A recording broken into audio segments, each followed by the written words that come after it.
The first half of year 2018 has been a master race of the notch for smartphones, but all thanks to the trend of bezel-less full-screen designs, we are now able to have bigger smartphone displays without increasing the size of the form factor significantly. What we are looking this round is the Honor 8X, which sports an impressive 6.5-inch display with a slightly smaller footprint than the Galaxy Note 9. By all means, this isn't a flagship device, but it has some great features that I really enjoy. So here's my full review after using for a week. The first thing you will immediately realize when you pick it up is how manageable the phone is. There's a solid aluminum construction and a glass back that's pretty unique with a signature stripe across the camera. I like that the Honor and AI camera branding are the only words that stand out at the back, which keeps the design minimal. Like other mid-range Honor devices, the Honor 8X uses a micro USB port for charging and has a headphone jack. It sports a 3-slot SIM tray which you can expand storage without using the second SIM slot. Like all other Huawei and Honor devices, the Honor 8X features a tiny notch on the top that you can turn it off if you find it annoying. It does help improve content cropping issues a little if you do that. Despite being an IPS panel, I like the color saturation and there's some color shifts as you view the screen from different angles.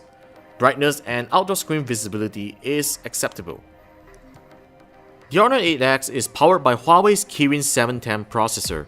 It succeeds the long-time Kirin 659 chip and directly competes with Qualcomm's Snapdragon 710.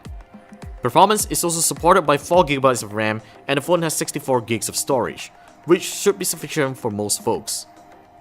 The Kirin 710 feels slightly faster than the Kirin 659 when it comes to everyday app performance, and the improvement is most obvious when it comes to graphics processing power. I was able to play PUBG Mobile with smooth and consistent frame rates at medium graphics setting, and the phone doesn't feel too uncomfortable to hold after some intensive gaming sessions. However, what I really don't like about the Honor 8X is the phone's sound vibration feature. The phone vibrates when there's a huge explosion or bass in audio playback universally. That's actually a very cool feature when you're playing games or watching movies, as it gives you an immersive experience on your content, which is similar to Sony's dynamic vibration feature on the Xperia XZ2. But there's sadly no way of disabling the feature when you don't want it, and it becomes annoying when you're listening to music through headphones while the phone is in your pocket. This could be an early software issue on my review unit, and I hope the option to turn off the vibration feature in audio playback would be available in the final retail unit.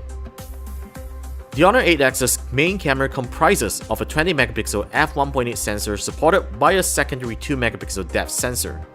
Low-light performance is possible for a mid-range camera, and the AI camera feature does help to boost colors a little if you prefer a little more saturation. Although you don't get Huawei's version of Animoji on the Honor 8X's camera software, you do get to play around with AR stickers on both the main and front cameras.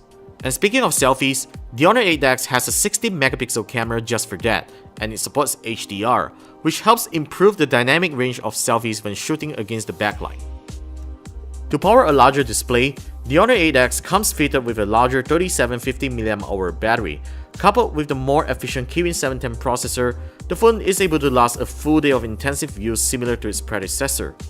Furthermore, the Honor 8X's dual SIM feature supports dual 4G and VoLTE standby, a thing that most mid-range phones do not offer at this point of time. At this time of concluding the review, we still don't have local pricing details of the Honor 8X. However, we assume that it will be priced around the same as its predecessor at 1099 ringgit or probably much lower. If you are already aiming to get one, you wouldn't go wrong with the Honor 8X, as this is a great smartphone for content consumption and gaming that doesn't break the bank. If our price assumption for the Honor 8X is accurate, then we might have a problem in recommending this phone, because for just a slight price increase, you could get way powerful devices such as the Honor Play and the Pocophone F1. So would you rather go for a bigger screen over performance or vice versa? Join us in the discussion down in the comments down below, and be sure to subscribe to our YouTube channel for more tech videos just like this. Thank you very much for watching this video, and I will see you soon in the very next one.